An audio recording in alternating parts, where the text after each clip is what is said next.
আজকের গল্প কচু বাগানে ডিম চাষ। কি গো, সারাদিন ঘরের ভিতরে বসে আছো যে? বাজারে যাবে না? ঘরে কিছু নাই যে রান্না করব, বাজারে গিয়ে কিছু নিয়ে আসো। বাজারে যেতে কি টাকা লাগবে না? টাকা ছাড়া কি এমনি এমনি সব দিয়ে দিবে দোকানদার আমাকে? কাজে না গিয়ে সারাদিন ঘরের ভিতরে বসে থাকলে টাকা কোথায় পাবে তুমি? কাজে যাও না কেন? কেউ কাজে না নিলে আমি কাজ পাবো কোথায় শুনি? তোমার জ্বালাই শান্তিতে একটু ঘরের ভেতরে বসে থাকারও উপায় নেই। আচ্ছা, আমি গিয়ে দেখি কেউ কাজে নেই কি আমাকে। কাজে নিলে আমি বাজার করে আসবো নি টাকা নিয়ে।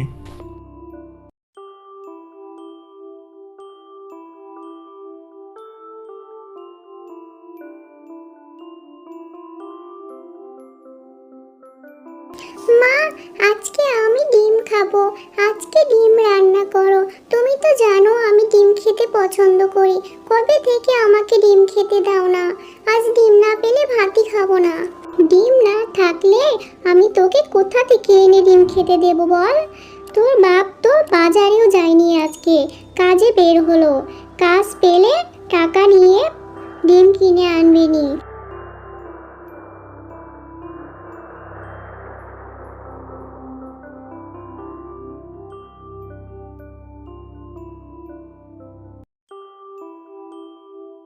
ও বাবা, তুমি এসেছো? আমার ডিম নিয়ে আসোনি, আমি ডিম খাবো। মারে, আমি তো সারাদিন কাজই খুঁজলাম, কেউ আমাকে কাজ দিল না। বাজার কোথায় থেকে করব বল? তোর ডিমও আনতে পারিনি।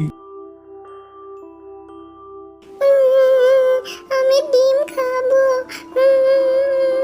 আমি ডিম খাবো। সাধু বাবা সব কিছু দেখতে পায়। শেয়ালের পরিবার তো খুবই দুঃখে জীবন পার করছে। আমাকে কিছু একটা করতে হবে। ওদের কাছে যাব, গিয়ে ওদের পরীক্ষা নেব। ওরা যদি ভালো হয় তাহলে ওদেরকে আমি উপহার দিয়ে আসব। এই বলে সাধু বাবা শিয়ালের বাড়িতে গেল।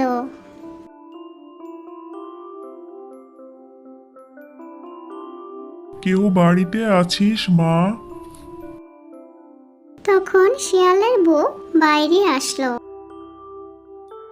মারে, আমাকে কিছু খেতে দিবি? কয়দিন ধরে কিচ্ছুটি খাইনি আমি। ভীষণ খিদে লেগেছে আমার। কেন দেব না? আপনি বসুন, আমি খাবার নিয়ে আসছি। কিছু মনে করবেন না বাবা, আপনাকে বেশি খাবার দিতে পারলাম না, এইটুকুই ছিল আমার ঘরে। না রে মা, আমি কিচ্ছু মনে করিনি। আমি তো তোর পরীক্ষা নিচ্ছিলাম। তুই সত্যি অনেক ভালো মনের মানুষ। আমি তোকে একটা উপহার দিতে চাই। এই নে মা, কিছু কচু গাছ। এই কচু গাছ কোনো সাধারণ কচু গাছ নয়, এটা হলো মন্ত্রভূত কচু গাছ। তুই তোর উঠানে কচু গাছগুলো লাগিয়ে দে। তারপর দেখবি এই গাছে ডিম হবে।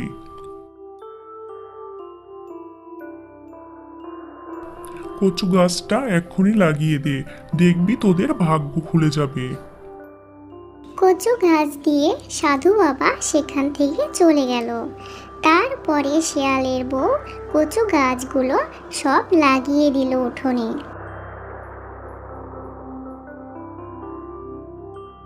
ও মামা, তুমি এসব কি করেছো? সারা উঠান জুড়ে কচু গাছ লাগিয়ে দিয়েছো কেন? এইগুলো কোনো সাধারণ কচু গাছ নয় রে, এগুলো আমাকে এক সাধু বাবা এসে দিয়ে গেল আর বলল এই কচু গাছে ডিম হবে। ওই সাধু তোমাকে বোকা বানিয়ে গেছে মা, তোমার কচু গাছে ডিম নয় গো, কচু হবে কচু। পাগলি মেয়ে এমন কথা বলে না, সাধুরা মিথ্যা কথা বলে না। পরের দিন সকালবেলা যখন সবাই ঘুম থেকে উঠে দেখলো যে কচু গাছে সত্যি ডিম ধরেছে।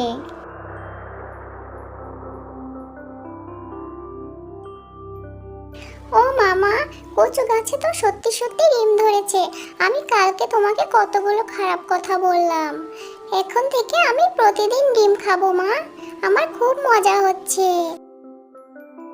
সবাই তো ভীষণ খুশি ডিম দেখে। কিছু ডিম তুলে তুমি বাজারে নিয়ে বিক্রি করে আসো, আর কিছু বাজার করে নিয়ে আসো। তোমাকে আর কাজ খোঁজ করতে হবে না। আজ থেকে ডিম বিক্রি করে আমাদের সংসার চলবে। ঠিক আছে বউ, আমি এক্ষুনি ডিমগুলো নিয়ে বাজারে বিক্রি করে আসছি। তারপরে কিছু ডিম নিয়ে শিয়াল বাজারে গেল বিক্রি করতে। তোমাদের যদি গল্পটা ভালো লেগে থাকে তাহলে চ্যানেলটা সাবস্ক্রাইব করো আর লাইক কমেন্ট করে দাও।